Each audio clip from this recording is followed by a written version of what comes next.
Chapter 8. From this time, Captain Wentworth and Anne Elliot were repeatedly in the same circle. They were soon dining in company together at Mr. Musgrove's, for the little boy's state could no longer supply his aunt with a pretence for absenting herself. And this was but the beginning of other dinings and other meetings. Whether former feelings were to be renewed must be brought to the proof. Former times must undoubtedly be brought to the recollection of each. They could not but be reverted to. The year of their engagement could not but be named by him in the little narratives or descriptions which conversation called forth. His profession qualified him, his disposition led him to talk, and that was in the year 6. That happened before I went to sea in the year 6. Occurred in the course of the first evening they spent together.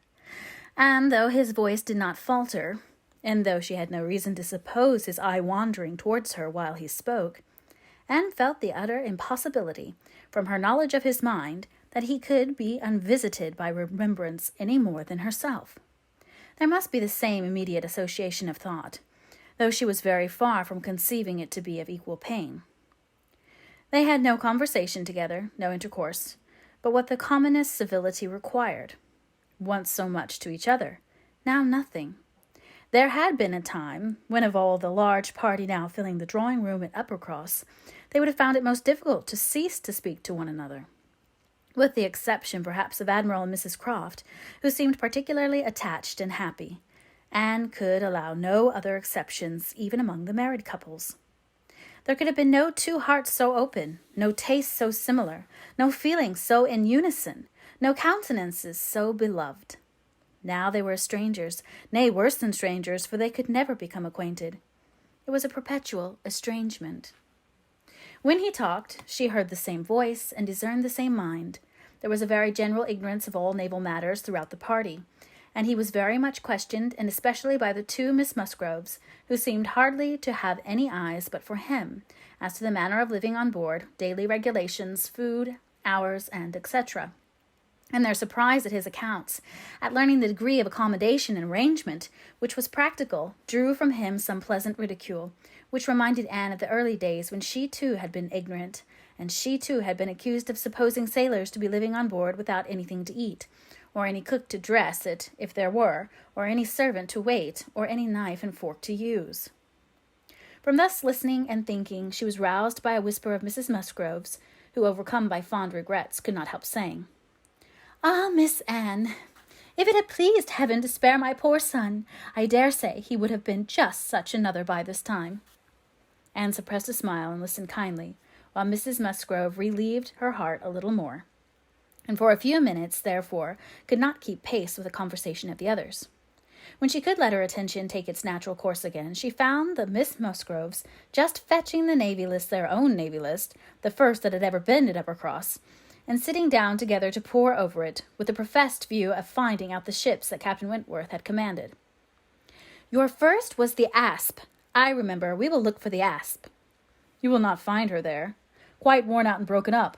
I was the last man who commanded her, hardly fit for service then, reported fit for home service for a year or two, and so I was sent off to the West Indies." The girls looked all amazed. "The Admiralty," he continued, "entertain themselves now and then with sending a few hundred men to sea in a ship not fit to be employed. And among the thousands that may just as well go to the bottom as not, it is impossible for them to distinguish the very set who may be least missed." "Phoo, phoo," cried the Admiral. "What stuff these young fellows talk. Never was a better sloop than the Asp in her day. For an old-build sloop, you would not see her equal. Lucky fellow to get her. He knows there must have been 20 better men than himself applying for her at the same time. Lucky fellow to get anything so soon, with no more interest than his." "I felt my luck, Admiral, I assure you," replied Captain Wentworth seriously. "I was as well satisfied with my appointment as you can desire.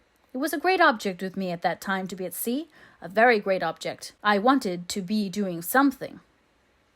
"To be sure you did. What should a young fellow like you do ashore for half a year together? If a man had not a wife, he soon wants to be afloat again." "But, Captain Wentworth," cried Louisa, "how vexed you must have been when you came to the Asp to see what an old thing they had given you." "I knew pretty well what she was before that day," said he, smiling. I had no more discoveries to make than you would have, as to the fashion and strength of any old pelisse, which you had seen lent about among half your acquaintance, ever since you could remember, and which at last, on some very wet day, is lent to yourself. Ah, she was a dear old asp to me. She did all that I wanted. I knew she would. I knew that we should either go to the bottom together, or that she would be the making of me, and I never had 2 days of foul weather all the time I was at sea in her. And after taking privateers enough to be very entertaining, I had the good luck in my passage home the next autumn to fall in with the very French frigate I wanted. I brought her into Plymouth, and here another instance of luck. We had not been 6 hours in the Sound when a gale came on, which lasted 4 days and nights, and which would have done for poor old Aspen half the time, our touch with a great nation not having much improved our condition. 24 hours later, and I should only have been a gallant Captain Wentworth, in a small paragraph at one corner of the newspapers, and being lost in only a sloop. Nobody would have thought about me. Anne's shudderings were to herself alone, but the Miss Musgroves could be as open as they were sincere in their exclamations of pity and horror. "And so then, I suppose," said Mrs. Musgrove in a low voice, as if thinking aloud, "so then he went away to the Laconia, and there he met with our poor boy. Charles, my dear," beckoning him to her, "do ask Captain Wentworth where it was he first met with your poor brother. I always forget." "It was at Gibraltar, mother, I know. Dick had been left ill at Gibraltar with a recommendation from his former captain to Captain Wentworth." "Oh, but Charles, tell Captain Wentworth. He need not be afraid of mentioning poor Dick before me, if it would be rather a pleasure to hear him talked of by such a good friend." Charles, being somewhat more mindful of the probabilities of the case, only nodded in reply and walked away. The girls were now hunting for the Laconia, and Captain Wentworth could not deny himself the pleasure of taking the precious volume into his own hands to save them the trouble, and once more read aloud the little statement of her name and rate and present non-commissioned class, observing over it that she too had been one of the best friends man ever had. Ah, those were pleasant days when I had the Laconia. How fast I made money in her. A friend of mine and I had such a lovely cruise together off the Western Islands. Poor Harville's sister. You know how much he wanted money, worse than myself. He had a wife, excellent fellow. I shall never forget his happiness. He felt it all, so much for her sake. I wished for him again the next summer that I still had the same luck in the Mediterranean. "And I'm sure, sir," said Mrs. Musgrove, "it was a lucky day for us, when you were put captain into that ship. We shall never forget what you did." Her feelings made her speak low, and Captain Wentworth, hearing only in part, and probably not having Dick Musgrove at all near his thoughts, looked rather in suspense, and as if waiting for more. "My brother," whispered one of the girls, "Mamma is thinking of poor Richard." "Poor dear fellow," continued Mrs. Musgrove, "he was grown so steady, and such an excellent correspondent, while he was under your care. Ah, it would have been a happy thing if he had never left you. I assure you, Captain Wentworth, we are very sorry he ever left you." There was a momentary expression in Captain Wentworth's face at this speech, a certain glance of his bright eye and a curl of his handsome mouth, which convinced Anne that instead of sharing in Mrs. Musgrove's kind wishes as to her son, he had probably been at some pains to get rid of him. But it was too transient an indulgence of self-amusement to be detected by any who understood him less than herself. In another moment he was perfectly collected and serious, and almost instantly afterwards, coming up to the sofa, on which she and Mrs. Musgrove were sitting, took a place by the latter, and entered into conversation with her in a low voice about her son, doing it with so much sympathy and natural grace as showed the kindest consideration for all that was real and unabsurd in the parents' feelings. They were actually on the same sofa, for Mrs. Musgrove had most readily made room for him. They were divided only by Mrs. Musgrove. It was no insignificant barrier indeed. Mrs. Musgrove was of a comfortable, substantial size, infinitely more fitted by nature to express good cheer and good humor than tenderness and sentiment. And while the agitations of Anne's slender form and pensive face may be considered as very completely screened, Captain Wentworth should be allowed some credit for the self-command with which he attended to her large, fat sighings over the destiny of a son whom alive nobody had cared for. Personal size and mental sorrow have certainly no necessary proportions. A large, bulky figure has as good a right to be in deep affliction as the most graceful set of limbs in the world.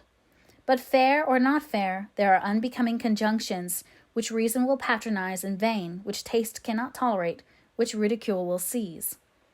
The Admiral, after taking 2 or 3 refreshing turns about the room with his hands behind him, being called to order by his wife, now came up to Captain Wentworth, and without any observation of what he might be interrupting, thinking only of his own thoughts, began with, "If you had been a week later at Lisbon last spring, Frederick, you would have been asked to give a passage to Lady Mary Grierson and her daughters." "Should I? I am glad I was not a week later, then." The Admiral abused him for his want of gallantry. He defended himself, though professing that he would never willingly admit any ladies on board a ship of his, excepting for a ball or a visit, which a few hours might comprehend. "But if I know myself," he said, "this is from no want of gallantry towards them. It is rather from feeling how impossible it is, with all one's efforts and all one's sacrifices, to make the accommodations on board such as women ought to have. There can be no want of gallantry, Admiral, in rating the claims of women to every personal comfort high, and this is what I do. I hate to hear of women on board, or to see them on board, and no ship under my command shall ever convey a family of ladies anywhere if I can help it." This brought his sister upon him. "Oh, Frederick! But I cannot believe it of you. All idle refinement. Women may be as comfortable on board as in the best house in England. I believe I have lived as much on board as most women, and I know nothing superior to the accommodations of a man of war. I declare I have not a comfort of an indulgence about me, even at Kellynch Hall," with a kind bow to Anne, "beyond what I always had in most of the ships I have lived in, and they have been 5 altogether." "Nothing to the purpose," replied her brother. "You were living with your husband, and you were the only woman on board." "But you yourself brought Mrs. Harville, her sister, her cousin, and 3 children round from Portsmouth to Plymouth. Where was this superfine, extraordinary sort of gallantry of yours then?" "All merged in my friendship, Sophia. I would assist any brother officer's wife that I could, and I would bring anything of Harville's from the world's end if he wanted it. But do not imagine that I did not feel it an evil in itself. Depend upon it, they were all perfectly comfortable. I might not like them the better for that, perhaps. Such a number of women and children have no right to be comfortable on board." "My dear Frederick, you are talking quite idly. Pray, what would become of poor sailors' wives, who often want to be conveyed to one port or another after our husbands, if everybody had your feelings?" "My feelings, you see, did not prevent my taking Mrs. Harville and all her family to Plymouth." "But I hate to hear you talking so like a fine gentleman, and as if women were all fine ladies instead of rational creatures. We none of us expect to be in smooth water all our days."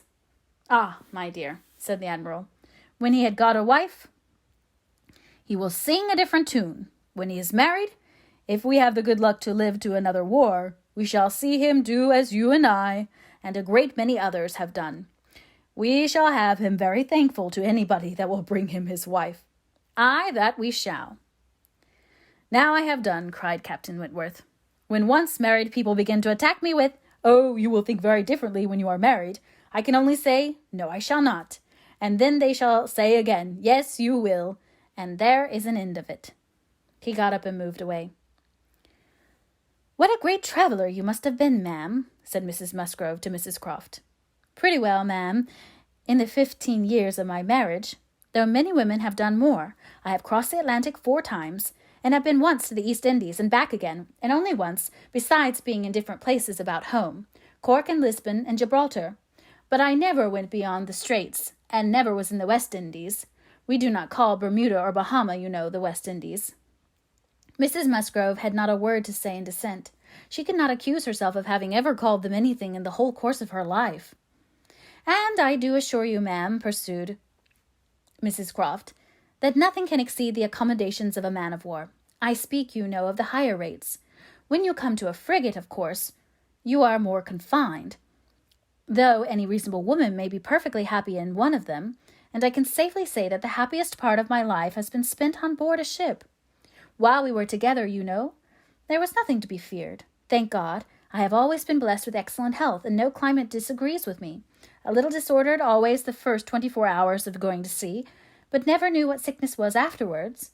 The only time I ever really suffered in body or mind, the only time that I ever fancied myself unwell, or had any ideas of danger, was the winter I passed by myself at Deal, when the Admiral, Captain Croft then, was in the North Seas. I lived in perpetual fright at that time, and had all manner of imaginary complaints from not knowing what to do with myself, or when I should hear from him next. But as long as we could be together, nothing ever ailed me, and I never met with the smallest inconvenience. Ay, to be sure. Yes, indeed, oh yes. I am quite of your opinion, Mrs. Croft, was Mrs. Musgrove's hearty answer. There is nothing so bad as a separation. I am quite of your opinion. I know what it is, for Mr. Musgrove always attends the assizes, and I am so glad when they are over and he is safe back again. The evening ended with dancing. On it being proposed, Anne offered her services as usual, and though her eyes would sometimes fill with tears as she sat at the instrument, she was extremely glad to be employed, and desired nothing in return but to be unobserved. It was a merry, joyous party, and no one seemed in higher spirits than Captain Wentworth. She felt that he had everything to elevate him which general attention and deference, and especially the attention of all the young women, could do.